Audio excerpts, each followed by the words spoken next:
Usa ka tingog, usa ka katawhan.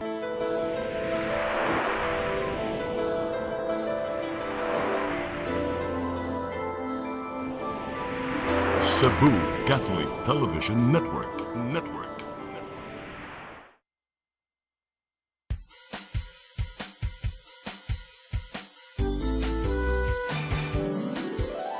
Hello Cebu, maayong buntag. Yaksunta ang kahayag nga nagsulit sa matuod, kadagan sa panghitabo. Hello Cebu, maayong buntag Pinoy.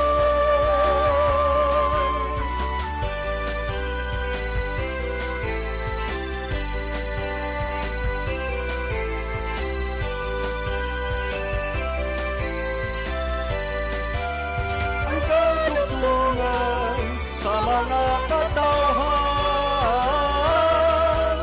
Hello Cebu, hello Cebu, maayong buntag Pinoy, maayong buntag Pinoy, maayong buntag Pinoy. Hello Cebu, maing buntag Pinoy. Adlaw karon nga Miyerkules, pitsa 29 na sa buwan sa Abril 2026. Sanghan sa akong partner Malu Inocando Tabar, ako inyo igala sa kanginan Attorney John Destacamento. Ubanin sa bininyo, gusto ka oras din sa programang Hello Cebu, maing buntag Pinoy. Apan sa dili pa, ato sang ipadangat kining latest weather update gikan sa Pag-asa Visayas. Niyas ng linya, Ma'am Ana Dumdum, maing buntag Ma'am Ana. Yes, may buntag sir. Mao kaya itong weather update karong adlaw. Easterlies or initahang gikan sa dagat Pasipiko ang nagapektar karon sa atong nasod. And wala sabtay ginamong so far ng LPA or bagyo nga posible kapektar kanato. Sa atong forecast condition diri sa Visayas makasalita og generally fair weather init na panahon.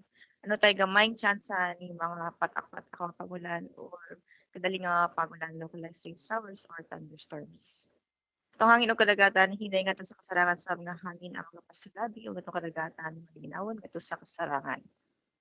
Diri sa Subo, kadagatan na ay pagtaob, ini alas 9, sikit na HCT sa Kabutagon, and muna sa alas 4 sa kahaponon. Itong time siya forecast ng adlaw sa Metro Cebu na asa 27 to 32 degrees Celsius. Atong heat index sige maabot nga na sa 41 degrees Celsius. At ori adlaw mo salop alas 5 sa hapon. Mo kana tong latest gikan diri sa Pag-asa Visayas, kini sila nadumdum maayong buntag daghang salamat. Daghang salamat Ma'am Ana Dumdum sa imong latest weather update. Good morning ninyong tanan diha sa inyong buhatan, ma'am. Arita karon sa ato ang mga front pages sa pamantalaang lokal ug nasyonal atong sugdan sa Sunstar Cebu. Sa Sunstar Cebu, Binaliw Landfill reopens. 36 deaths still unexplained. Sa Super Balita, Konseho gilipat. Sa The Freeman, Summit Security, 10,000 personnel set for deployment. Sa Banat News, bomb threat sa City Hall, why nahimong trabaho tibuok adlaw. Sa Philippine Daily Inquirer, government fails to secure Ko, now says he's in France. Sa The Philippine Star, Zalde on the run again, seeks asylum in France. Sa Manila Bulletin, Zaldico in France seeking political asylum, says Palas. Ug sa Tempo, grim flyover crash. Truck kills female rider, body struck again by hauler. Mao kadto ang mga dagko nga balita nga migawas sa mga pamantalaang lokal ug nasyonal. Sa atong pagbalik atong ipadangat kaninyo ang atong mga balita. Please stand by. Hello Cebu, hello Cebu, maayong buntag Pinoy, maayong buntag Pinoy, maayong buntag Pinoy. Discover the beauty of the Philippines.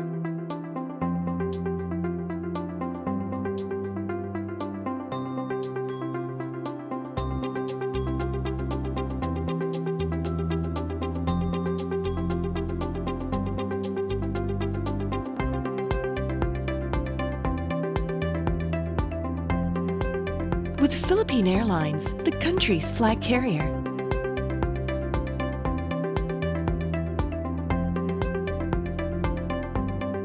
The airline that lets you feel the warmth of the nation.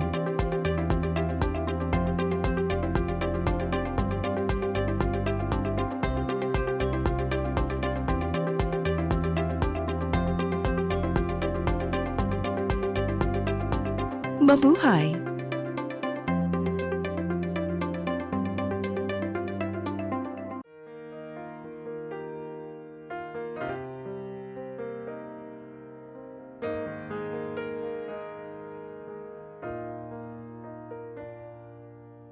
Heal me, O Lord, and I will be healed. Save me, and I will be saved. Heal me, O Lord, and I will be healed. For you are the one I praise. You are the one I praise. Sing it with me. Heal me, O Lord, and I will be healed. Save me, and I will be saved. Hello Cebu, hello Cebu, maayong buntag Pinoy, maayong buntag Pinoy, maayong buntag Pinoy. Balik ta sa Hello Cebu, maing buntag Pinoy ug karon sa atong mga balita. Naguna sa atong mga balita karong buntaga, Mayor Nestor Archival may pahinomdom sa publiko nga musumbong gilayon sa kapulisan kung adunay krimen sa ilang palibot. Subay kini sa sagunson nga mga insidente sa pagpanulis sa dakbayan diin lakip sa mga target ang mga tinun-an. Ang kasayuran ni hatod ni Gia Navarro. Gibantayan sa Cebu City Government ang sagunsong mga krimen sa palibot. Apil na ang mga kinawatay, tulis ug pagpanglabni sa mga gadget sa kadalanan. Gikasubo ni Mayor Nestor Archival ang maong mga insidente, ilabi na nga mabiktima usab ang mga estudyante. Sama na lang sa ka college student nga naangol human giilog sa notadong tulisan ang iyang cellphone. Nadakpan rin noon kadugayan ang maong tulisan ug midepensa nga gibuhat lang kini gumikan sa panginahanglanon sa ilang pamilya. Yan yung tulis ang bata, duha ka buong. Kanya ang bata, duha ka buong. Isukol man. So it's not an intention niya ng gabon. Ang iya lang, pagpangayon sa iyang cellphone. Dakong gyapon ang pagsalig sa mayor sa liderato sa Cebu City Police Office aron pagsumpo sa krimen. Apan nagkinahanglan si Archival og dugang suporta sa publiko pinagi sa pagsumbong gilayon ngadto sa mga pulis. Gidasig sa mayor ang publiko sa pagtawag sa giandam nga hotline number sa Cebu City PNP aron sila makaresponde dayon. Gani, gitesting nilang Archival uban sa masakop sa media ang hotline gikan sa CCPO o gisubay unsa kapaspas ang ilang pagresponde. Pagkalabay sa 5 ka minuto, miabot dayon sa Mayor's Office ang mga sakop sa Carbon Police Station human nakadawat sa maong tawag. Kini nagpamatuod nga nagpabiling alerto ang PNP tungod sa emergency units nga ilang gideploy. So the moment na makita ninyo nga problema o tibak kamog yun, mao ni atong diretsoon pagtawag. Because ang atong 911 is karon, the moment mo 911 ka, mupadung pa sa Manila. O niya, ipadung pa na to sa Cebu. Kung adunay concern o alarma nga nagkinahanglan og dinaliang tabang, tawagin lang ang Cebu City Police Office sa numerong 0998-598-6273 o 0916-443-9961. Gia Navarro, CCTN News. Samtang pribadong labayanan sa mga basura sa barangay Binaliw, Dakbayan sa Sugbo, nibalik sa ilang operasyon sa miaging simana. Nakuratan ang mga konsehal sa Dakbayan bisan og padayon ang investigasyon sa nahitabong landslide ni adtong Enero. Ang kasayuran ni hatod ni Gia Navarro. Napuno sa pagduda ang executive session sa Cebu City Council human masayod nga nibalik di ay ang operasyon sa labayanan sa mga basura sa barangay Binaliw. Subay kini sa nagpadayong investigasyon bahin sa nahitabong pagdahili sa mga basura niadtong Enero ning tuiga. Gibutyag sa manager sa Prime Integrated Waste Solution nga si Nino Abellana Jr. nga limitado lang ang operasyon sa maong labayanan sukad sa miaging simana. Matodiya nga kutob lang sa 50 ka metriko toneladang basura ang kolektahon gikan sa mga pribadong establishmento sa dakbayan sa Sugbo ang dawaton sa landfill. I think, sir, with the close monitoring and coordination with DENR, they also know what they're doing. So, wala na siya gihatag na mo na dali-dali, sir, no? The partial CDO lifting. We have lots of meeting with DENR, frequent visits nila, checking, corrections of this and that, and then even looking at every activity that we've been doing. Nakurata na mga konsehalo man makaibaw sa kinilit kapag balik sa operasyon sa Binaliw Private Landfill. Kasamtangang gisukit-sukit sa konseho ang safety compliance sa maong labayanan, pagpakigalayon sa mga environmental authorities aron masunod sa gilatid nga mga balaod ug ubang kapakyasan nganong nahitabo ang pagdahili sa mga basura. Apan mas nakurat ang mga opisyal human gibutyag sa Department of Environment and Natural Resources 7 nga gilib ka sa hinay-hinay ang cease and desist order o giamen pa ang environmental compliance certificate sa maong pribadong landfill. I think nag-request po sila ECC amendment and gi-include po dito ang interim cell na design. Katong interim nga gipakita as well as katong gi-mention yan na partial lifting. I think na pag-check na ko po sa records na po siya. Tugod niini gikabalak-an ni Consel Joel Garganera sa Committee on Environment ang gihimong lakang sa Binaliw Landfill bisan og padayon ang gihimong investigasyon. Kaning dako kini siya nga man-made disaster, kalamidad na hitabo diri sa tuwa. Bisan lamang pagpahibaw sa dakbayan nga nibalik na mo nga mao mo ginay pangutana, wa lang gid mo magpapahibalo. Ang akong pangutana, nahibaw ang mayoran eh? Di ko kibaw, sir, if kibaw siya, sir. So, I need to check lang on that. Bisan og uwahin na mopaingon ng Binaliw Private Landfill sa pagpahibaw nga to sa LGU ug sa ubang stakeholders bahin sa hinay-hinay nilang pagbalik sa operasyon. Gian Navarro, CCTN News. Samtang libuan ka mga security personnel ipakatap atol sa ASEAN Summit dinhi sa Sugbo.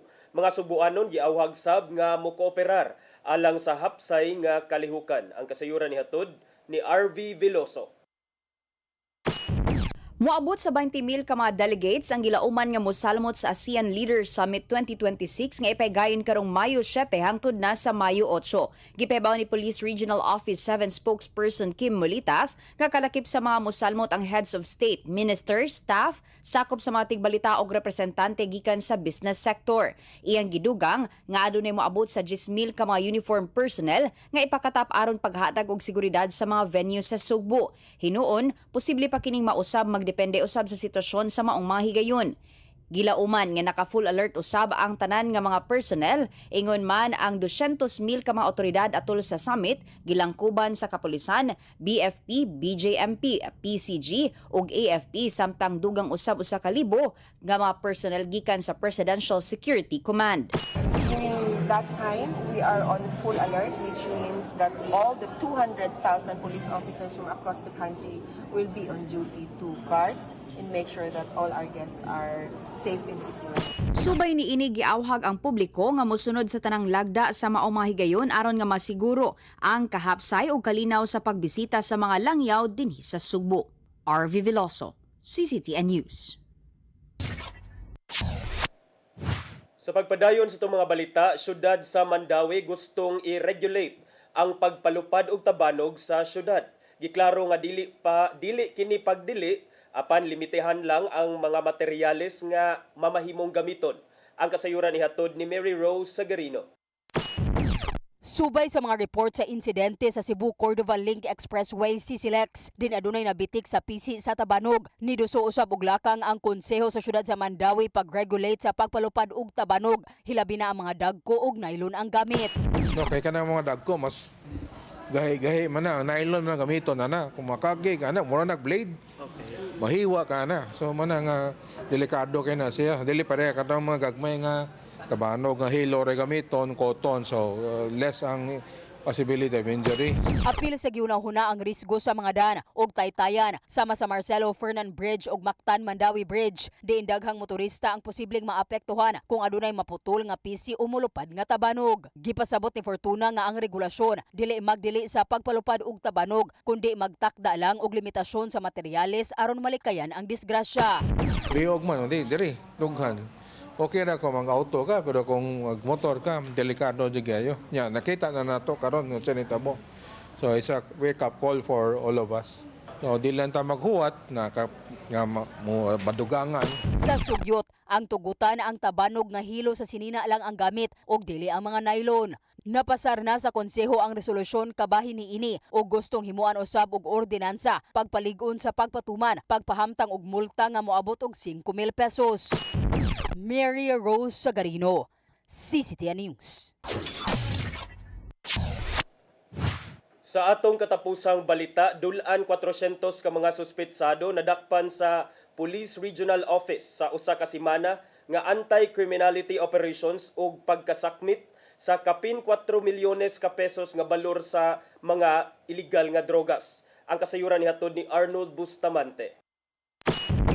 Dulan sa 400 ka mga suspitsado na dagpan og kapin sa 4 milyones pesos nga balor sa illegal nga drugas sa nasakmit atol sa usa ka semana nga anti-criminality operations sa Police Regional Office 7 gikan Abril 19 ngadto sa 25, 2026 sa tibok Central Visayas. Sa dulan 400 nga nadakpan, 179 niini mga drug personality sa gihimo nga hiniusang anti-illegal drug operations ug pagkasakmit sa 523.56 gramos nga gituang shabu nga mobalor ang tanan sa 4,036,208 abaw gagiraganon sa illegal nga drugas nga nasakmit ako kini og epekto sa supply sa shabu sa tibok Region 7. Sa kampanya batok wanted person sa kapulisan nakasikop og 101 ka mga akusado sa laing kaso nakip na niini ang 15 ka mga giilang nga most wanted persons nga nagatubang og seryoso nga mga kaso sama sa murder, rape, robbery with violence ug drug related offenses. Samtang sa operation batok loose firearms ang Pero 7 may pakusog pa niini nga misangpot sa pagkasikop sa 16 ka mga tawo og pagkasakmit sa 26 ka lain kalibre sa armas, usa ka granada o 41 ka mga bala.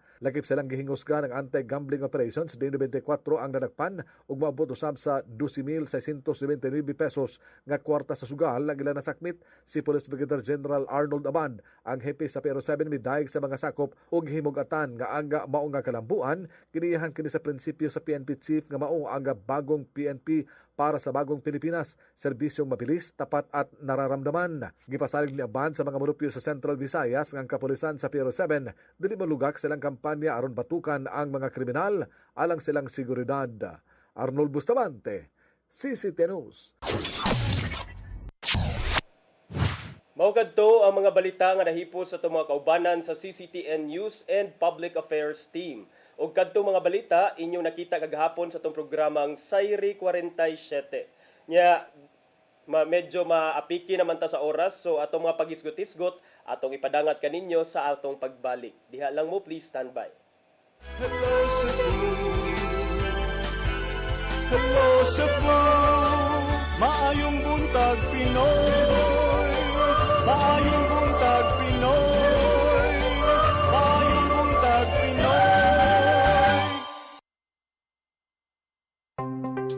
Discover the beauty of the Philippines.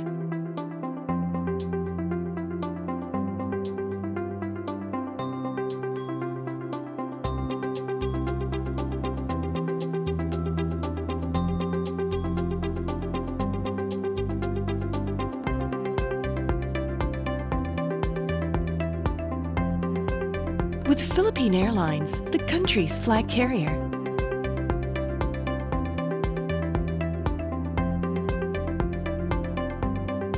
The airline that lets you feel the warmth of the nation.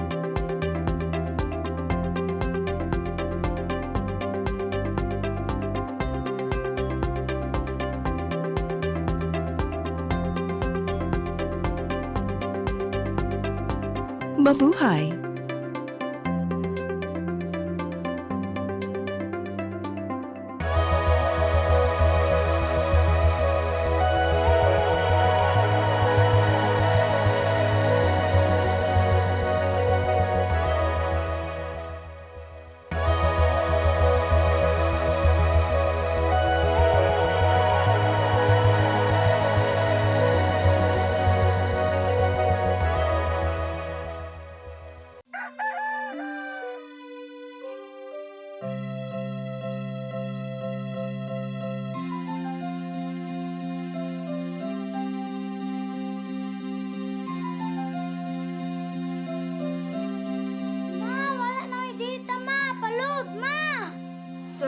late ko. Nangita pa mong ko para internet sa kong anak, ma'am. Ay, wala na yung problema. Pag sinisibo. Sinisibo, sinisibo. For your internet connection. And for the signal of your cable TV. So fast and straight, the transmission to your home. Sinisibo. Sinisibo, sinisibo. Offers you to have fiber optics. For your viewing experience, perfect and clear so far. So great and affordable for you to enjoy. Sinisibo. Cine Cebu Television Network Incorporated offers fiber to the home broadband internet bundled with fiber to the home cable TV connection. Cine Cebu Television Network Incorporated with its operation in Metro Cebu and the whole province of Cebu soon. And affordable for you to enjoy. Sinisibo.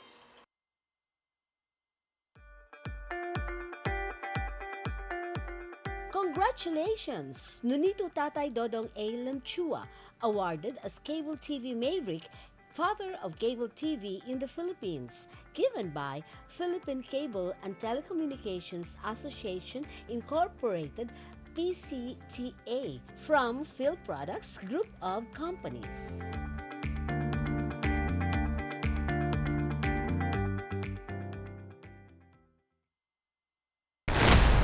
Your song. Your music. Your listening pleasure. Sing it, Cebu!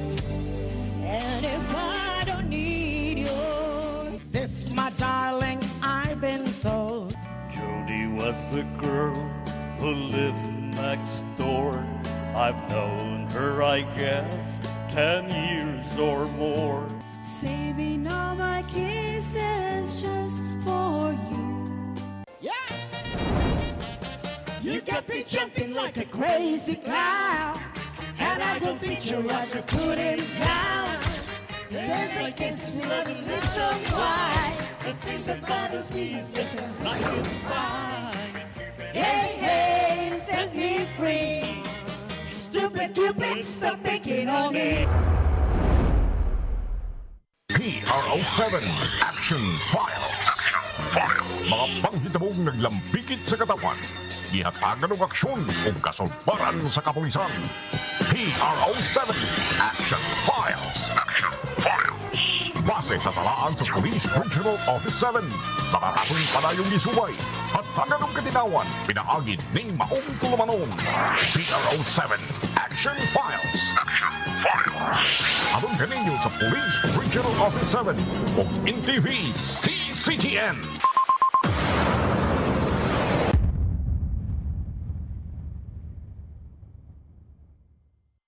Hello Cebu, hello Cebu, maayong buntag Pinoy, maayong buntag Pinoy, maayong buntag Pinoy. Balik ta sa Hello Cebu, maing buntag Pinoy ug karon sa atong mga pagisgot-hisgot mga higala. Dako nga grabe ang pagkakugang sa mga konsehales sa dakbayan sa Sugbo mga higala kay nibalik na maday sa pag-operate kining landfill operator diha sa Barangay Binaliw nga matod pa sa mga taga-konseho, matod pa sa mga konsehal, wa kuno gipahibaw sa konseho ang pag-resume sa operasyon aning maong landfill diha sa Barangay Binaliw. Kay matod pa sa atong mga konsehalis nga man nga ni resume na mo sa inyong operation nga giimbestigahan pa man mo kabahin sa 36 ka mga naangin o na matay sa landslide nga nahitabo diha sa Barangay Binaliw dihang mi hulpa dahili kining bungtod sa mga basura diha sa Barangay Binaliw.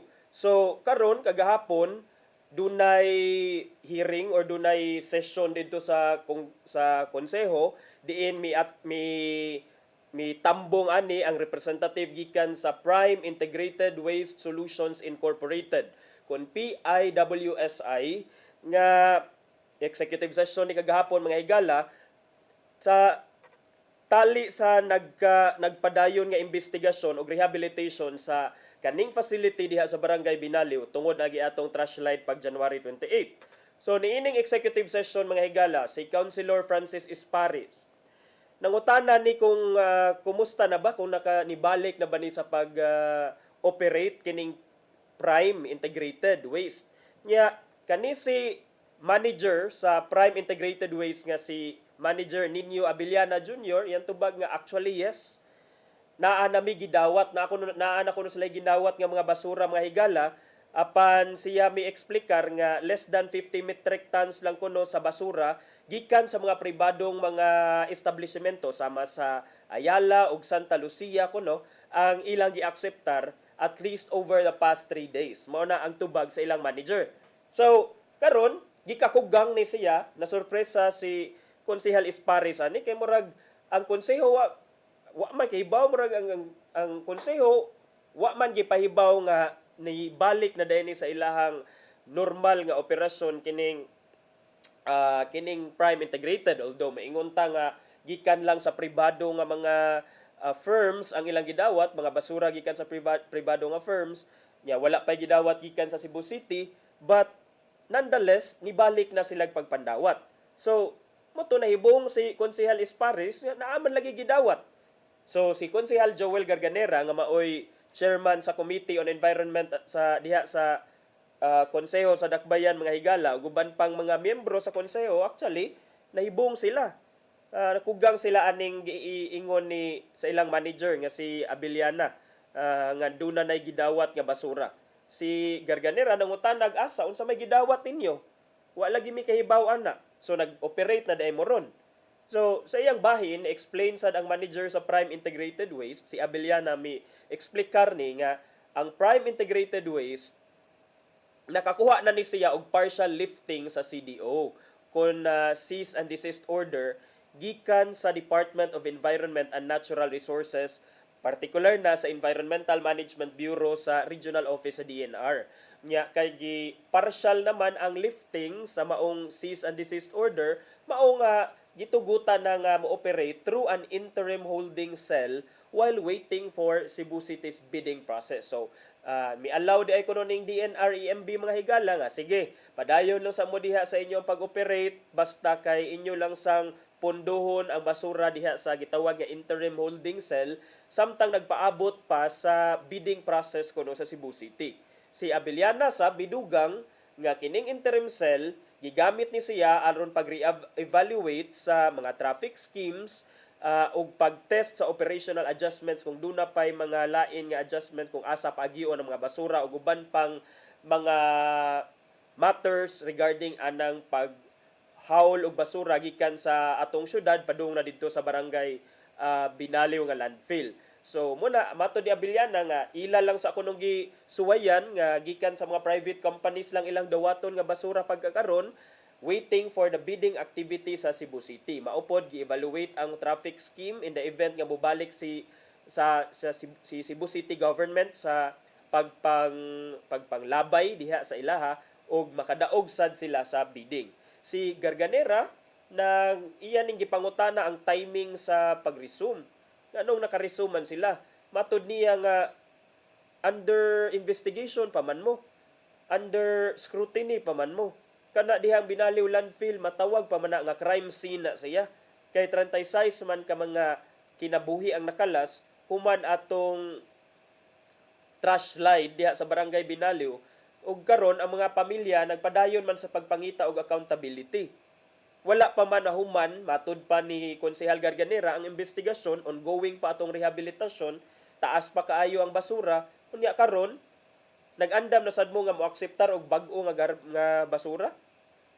Unsaon man ninyo pagpasiguro, matud ni Garganera, sa seguridad, sa safety sa atong mga garbage truck drivers nga inig so diha dili na matabunag kalit kibasig mudahili na sad ang mga basura.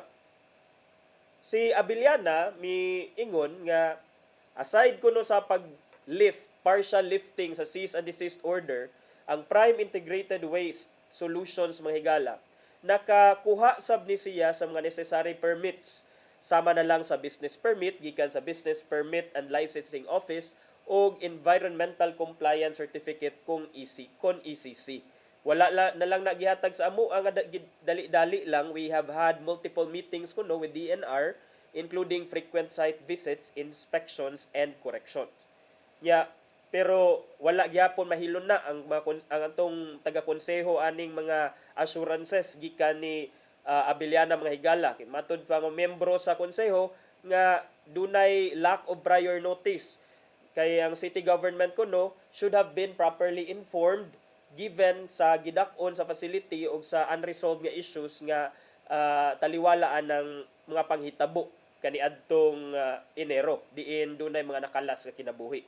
So, we are still in the process of informing everyone, mato ni Abiliana, including the LGU. Ang LGU may nauli mga higala, di ba? Kung mo ni friends ang mahog nga friendship silang Prime Integrated Waste o DNR, niya ang LGU mo ni ang nasa headline karon sa Freeman ang tawag gi-blindside. Murag I don't know kung bypass ba ang right term, pero medyo wala sila nakadawat og memo gikan ani, warag wala sila na kahibaw nga mao din ni nahitabo. So ato sa ning i-monitor nga development mga higala because tinuod man na nga kinahanglan sad nato nga maimbestigahan, make sure nga safe ang kanang facility, but may explica raman sila nga DNR, then whatever happens will now be under the accountability sa DNR o ganing Prime Integrated Waste kay nag-operate naman sila. Nya kay ba mo sa gyud ta mga higala nga karon medyo na problema gyud ta sa labayanan sa basura. So kaning pagbalik silang pag-resume, I don't know kay mao to gi-explain ni Abiliana, ipaagi pa man og bidding. So kung sila na say makadaog sa bidding, di ana na ta magduol na lang ang labayanan sa itong mga basura dinhi sa Dakbayan sa Subo, ana lang sa Barangay Benaliw, ug dili na didto sa mga lagyo nga lungsod, lagyo nga dapit. Pero tan-aw na to mga higala kung kini siya unsa say development ani kay medyo na suko man ang mga ubang konsehalis tungod aning development nga wa di gipahibaw ang Dakbayan, wala gipahibaw ang Sendro, wa sa gipahibaw ang Office of the Mayor, wala gyud nakahibaw gikan sa Cebu City. Pero Abiliana said nga in fairness to them, they are still in the process of informing everyone. So mao na ang development about sa Binaliw Landfill mga higala. Karon arita sa laing isgutanan mga higala, ang BIR may order sad ni nga i-audit karon ang mga transaksiones, ang mga nabayran nga buwis nilang Vice President Sara Duterte og iyahang bana nga si Attorney Mans Carpio.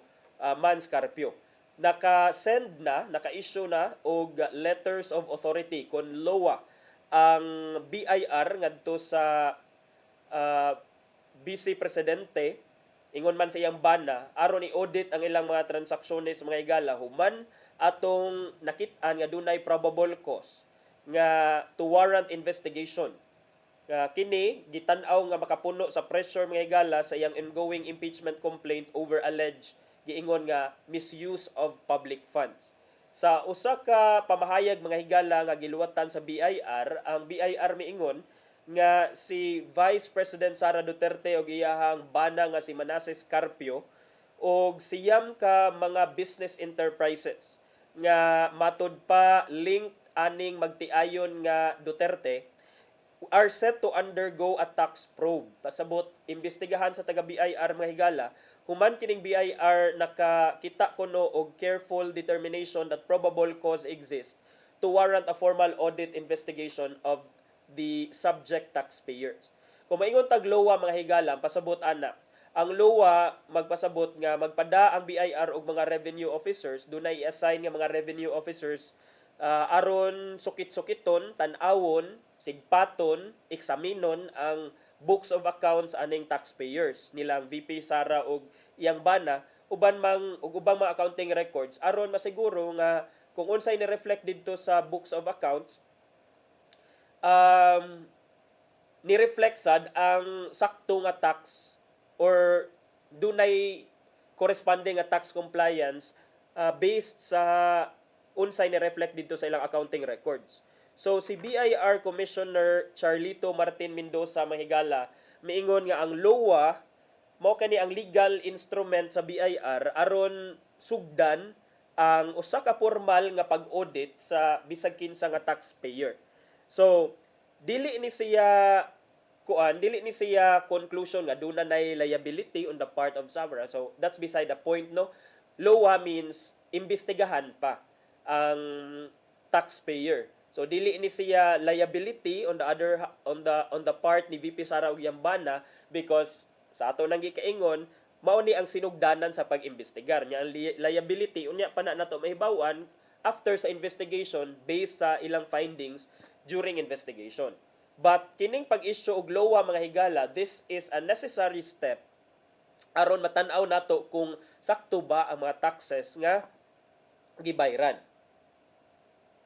Tungod kay accountability, matod pa ni Commissioner Charlito Martin Mendoza sa BIR, begins with the consistent application of the law.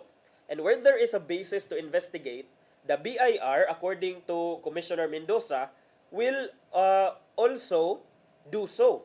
And if the evidence of tax violation exists, it is our duty to pursue the appropriate civil, administrative, and criminal remedies. Ang siyam ka mga businesses nga subject karon sa pag-audit, mga higala, naglangkob kini sa Carpio Lawyers, or previously mao ni ang gitawag sa nga Carpio and Duterte Lawyers, ingon man Zelta Matiem Salon, City Hall King Chow Foods Corporation, Davao Bounty Times Food Corporation, ug Madayaw Fisheries Incorporated. Dayon kinisang appeal sad ning ginganlan og Davao Emerging Taipans Corporation, Amianan Shores Incorporated, Kale 88 Foods Corporation, and Geometry Security and Investigation Agency Incorporated. So kining ako mga gipanganlan nga siyam ka mga businesses, mga higala, must be owned by the Duterte couple, Vice President Sara ug Yambana. Kay mao may na-include diri sa letter of authority kuno matod ni Commissioner sa BIR. Nya samtang mga higala, usa ka law professor miingon nga remind ni siya sa katawhan, most particularly na sa kampo ni Vice Presidente Sara Duterte, nga ang Kongreso mihimo sa atong Anti-Money Laundering Act aron supilo ning mga unscrupulous individuals nga i-circumvent ning balaod sa atong mga banking laws aron dili kuno nila binuangan, mga higala. Ang kining si Attorney Mel Santa Maria, sa law professor, miingon ni siya nga ang AMLA, Anti-Money Laundering Act, was designed to catch criminals. It was never intended to be a shield for those being held to account by the Constitution itself. So, pasabot, mga higala, nga dili nimo ma-invoke ang AMLA kung ikaw mismo doon na kay mga kabuang. Diba? And I think it's basic sa pag-estudyo na to sa balaod, mga higala, nga those who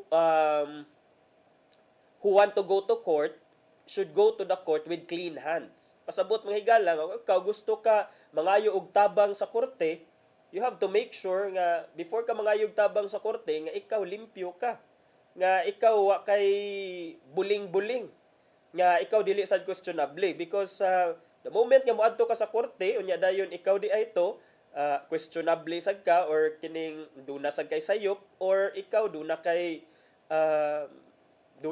illegal or krimen nga gibuhat, that's another story. You cannot use the court, you cannot use our laws in order to evade, because as we've said before, mga higala, ang kinimanggong AMLA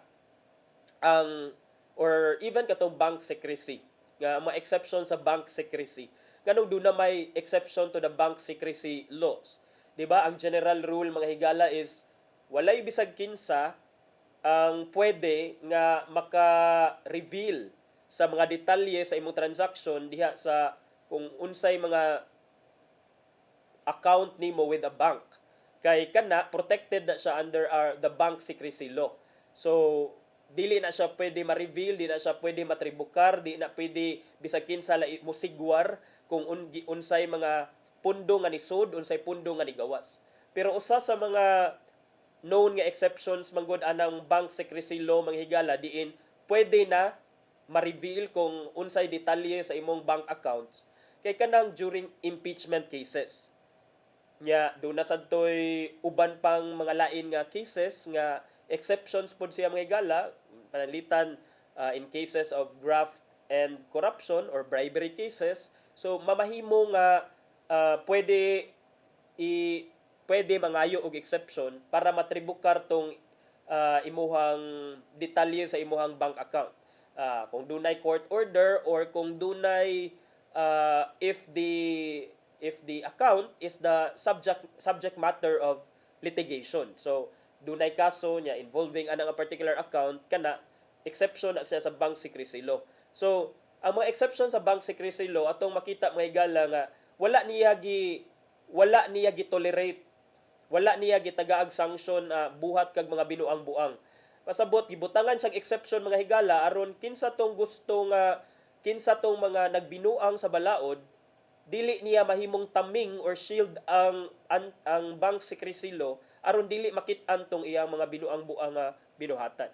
Again, atong klaruhon mga higala because diri sa Hello Cebu, fair man sa diri, wala tay gidapigan because as much as possible mga higala ang ato ang mga paglantaw o mga perspectives nga hatag sa inyo ha, wala tay dapigan diri. So ato lang gipakita hinuon sa inyo ha, atong gisulti sa inyo ha ang unsa ni mga panahom sa mga legal luminaries or mga eksperto kabahin niini mga higala. Ang former law dean sa Far Eastern University nga si Attorney Mel Santamaria himo sa di siyang comment nga ang Data Privacy Act defending moves by lawmakers in carrying out their mandate in the terms of impeachment proceedings. Matod niya nga when the committee issues a subpoena for AMLC, it is not acting as a mere statutory agency. It is performing a sovereign function. It is textually demonstrable constitutional commitment. Matod niya nga ang pagsubpina manggod sa mga taga Anti-Money Laundering Council, dili na siya mere statutory agency but you are performing a sovereign function considering kining impeachment manggod higala na mention manggod ni gyud siya sa atong constitution. Okay? So igo lang kuno gi-uphold sa mga naa sa Justice Committee diha sa House of Representatives ang ilahang obligasyon under the Constitution sa pagsubpina ng AMLC. Okay? So mo na ang giingon so atong mga experts. But of course mahigala ang tud karon wala pa gyud ta kadungog kung unsa gyoy tinuod ani although si Vice President Sara Duterte miluwat naman to siya og explanation no iyang gihimakak nga puro ra na binuang, puro na hinimo-himo, mga tumo-tumo na ilang giingon. All of those things are meant to like demolish her and that all those things are meant to murag gisumbalik kuno siya, gipolitika kuno siya, and that ang bana sad ni VP Sara ni file na sa nig kaso ni adto miaging adlaw dito sa prosecutor's office, I think dito ba to sa Quezon City nga i-question niya na violate kuno ang iyahang mga katungod katungod because aning pag-reveal sa iyang pangan ug pag-reveal sa mga detalye sa iyahang bank accounts. Okay? So kung maingon ta mga higala nga kana imong i-file lang kay na reveal lang, that is for me a mere technicality, pero that does not answer the question of whether or not those transactions are came from legal or illegal sources. I think that's a better question to ask. Okay? Nya arita sa laing isgutanan mahigala na pagyutay gamay nga oras ato lang ni ilakbit kini bitawng si Zaldico itam nga higalay nadakpan gibuhian ug karon naadto na sa France.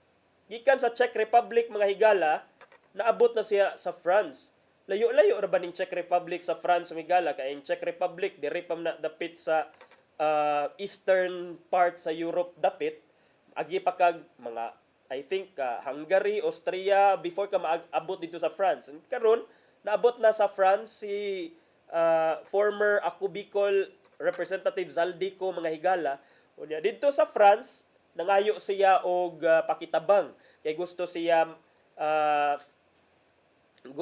mga-apply og political asylum didto sa France. So mo ni nga karon mga higala kagahapon gipahibaw di ay sa Palace press officer nga si Claire Castro nga si Ko wa na ni siya sa Czech Republic unya ang atong Department of Foreign Affairs nakadawat na ni reliable information nga nangayo na dinig political asylum si Ko didto sa France nya iyang ground kay political persecution. Politically persecuted kuno siya maong please dawata ko ninyo. Gusto ko mag-asylum diri sa France kay I am being politically persecuted way back in the Philippines. So, mangutana si Castro sa may timeline ani, ma'am, nga ang last ninyong press con, ang presidente pag ito niingon, nadakpan na dito sa Czech Republic. Si Claire Castro, ingon siya, wa sa kahibaw sa timeline, ang date kung kanusa ang petition sa asylum gifile, pero before ko nun nahitabo ang tanan, there were efforts nga dakpon yun siya nga i-track siya and dadon siya diri balik sa Pilipinas aron makapanubag sa mga allegations sa malversation. So kung ako mga higala, kung ato ning i-analyze, gibuhian siya sa mga Czech authorities. So kay kung gibuhian siya mga higala, unsa man diay iyang sayop, unsa man iyang na violate didto. So, di dayto tinuod nga nadakpan siya in the first place. Sakto di ay si Harry Roque mga higala nga kung idakpan siya asa man inyuhang proof bi. Asa man ang kining picture, asa man ang resibo kung nadakpan siya. Wa man lagi may kapakita. Tinuod kay true enough naabot na madayno nig France gikan sa Czech Republic si Zaldico mga higala. He has been requested to be transferred to and is now under the jurisdiction of French authorities. All missions in Europe have been instructed to obtain further official confirmation that he allegedly stole public funds. That there is no political persecution, that is clear, mato ni Castro. He has been requested to be transferred to and is now under the jurisdiction of French authorities. Okay mga higala, naabot siya sa France, naabot siya sa France, watakaybaw, giunsa niya pag-abot didto. Pero it's the French authorities na mga higala ang karon kasamtangang dunay kustodiya niya. So all missions in Europe have been instructed to obtain further official confirmation ato ning i-monitor po ang development about ani mga higala kay I think daghan sad nig pwede nga i-bat-bat unya si former Representative Zaldico kabahin aning flood control scandal. Nya wa naman tay igong oras mga higala tong liilion unsay giandam ni Tatay Dodong nga pulong og kinabuhi.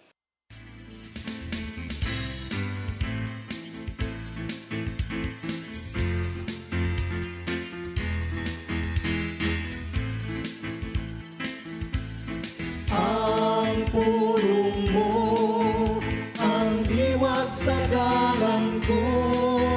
Unya, mingon si Pedro, Ginoo, among gibiyahan ang tanan, o misunod kami kanimo, unsay among mapabot. Kini atong mabasa diha sa Mateo 19:27. Igsoon, unsa may nahimo nimong sakripisyo sa kinabuhi tungod sa imong pagtuon ni Hesus. Bisan sa atong pagkamakasasala, kita nakahimo og sakripisyo sa ginagmay o dinaggo ng mga pamagi. Pananglit, may usa ka butang nga imong paborito apan imong gihatag sa nagkinahanglan nini. Dili ba kini usa ka sakripisyo? May mga tao nga buutan kayo ngadto sa mga pobre ug manggihatagon kayo sa uban. Kini usa ka matang nga sakripisyo. Ang mga ginikanan naghimog dako kayo sakripisyo alang sa ilang mga anak. Ingon man, may mga anak usab nga nagsakripisyo sa pagatiman sa ilang masakiton nga ginikanan. Ang tubag sa pangutana ni Pedro ngadto kang Hesus, kunon siya atong mapaabot sa mga sakripisyo nga atong nabuhat mao kini. Diya sa Galatia 6:9 nagingon, Busa dili kita magtinapulan sa pagbuhat og maayo. Kay kung magpadayon kita, wabot ang panahon nga makani kita sa mga bunga nini. Maigsoon, okay ni ang pulong nga maghatag og giyak kanato nini karong adlaw. Magampo kita sa ngalan sa Ama, sa Anak, sa Espiritu Santo. Nang itong Amahan, salamat kay imo kaming gitudloan nining maong kamaturan bahin sa pagsakripisyo. Dili sayon ang paghimo nini ug mabuhat lang namo kini pinagi sa imong grasya. Ang pagayon kanimo nga ihatag nimo kanamo kanang imong grasya. Amen. Sa Ama, sa Anak, sa Espiritu Santo. Ang pulong mo, ang diwat sa dalang ko. Pulong o kinabuhi ni Tatay Dodong Limchua mao'y hingpit nga nagtapos sa tuntulumanon karong buntaga. Sa dili pa ta manamilit ato sang pasalamatan ang Philippine Airlines, si Archbishop Alberto Uy, Nanay Diana Limchua ug Tatay Dodong Limchua. Thank you sub sa atong news manager Cap Dennis Tabar, mga kaubanan sa TOC silang Sir Robert, Miss Inday, Sir Matmat, Miss Mabel ug Miss Joanne, Sir Rodel, Sir Raymond, ato ang mga video editors ug dinhi sa studio atong assistant si Sir Ferdy. Salamat. Dagan sang salamat kaninyo sa pagpakig-uban kanako karong buntaga. Sa ngan sa akong partner Malu Inocando Tabar, ako si Attorney John Destacamento. Magkita-kita na sabta ninyo ugma dinhi sa atong programa Matag Buntag, ang Hello Cebu, Maing Buntag Pinoy. Hello Cebu, maayong buntag, yaksunta ang